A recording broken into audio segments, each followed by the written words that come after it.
Well, as we were hearing, government recruitment schemes aren't working for everyone. Staff shortages in the hospitality sector are forcing some businesses in rural areas to close for part of the week. We've been to Oban, where businesses should be making the most of the staycation boom, say they can't even provide a normal 7-day service. There are a few reasons for the shortages, but many businesses blame the UK's departure from the EU. Andreas Wolff reports.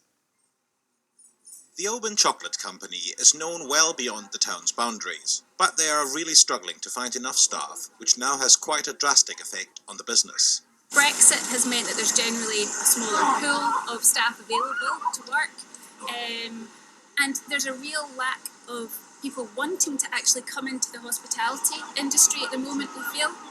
It's not seen as a very glamorous job, to be honest. It's not great for the business to have to shut 2 days a week at our busiest time of the year.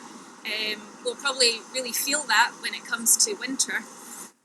A recent survey by UK Hospitality suggests there could be almost 200,000 vacancies, which equate to 9% of the workforce. Here in Oban, several businesses have told me they've got to shut for 1 or 2 days a week because of staff shortages. We normally have seasonal staff from Europe coming to work, and we don't have that. We don't seem to have anybody at the moment.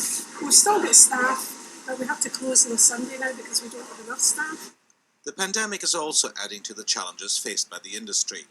In October, the UK government initiated the Kickstart scheme, whereby the Job Centre refers potential applicants to businesses and pays their wages for 6 months. But it appears to not be working in Oban. The pandemic was not seen, was not forecasted, but Brexit was, so we are grossly disappointed that the UK government has left us in this position.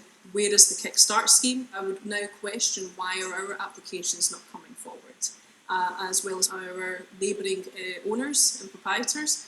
They also echo that they've not received anything from Kickstart. The Department for Work and Pensions say they have referred over 3,500 applicants to businesses in all industries in Scotland to date. They are also working with UK Hospitality to better promote jobs in the sector. Andreas Wolff, reporting Scotland, Oban.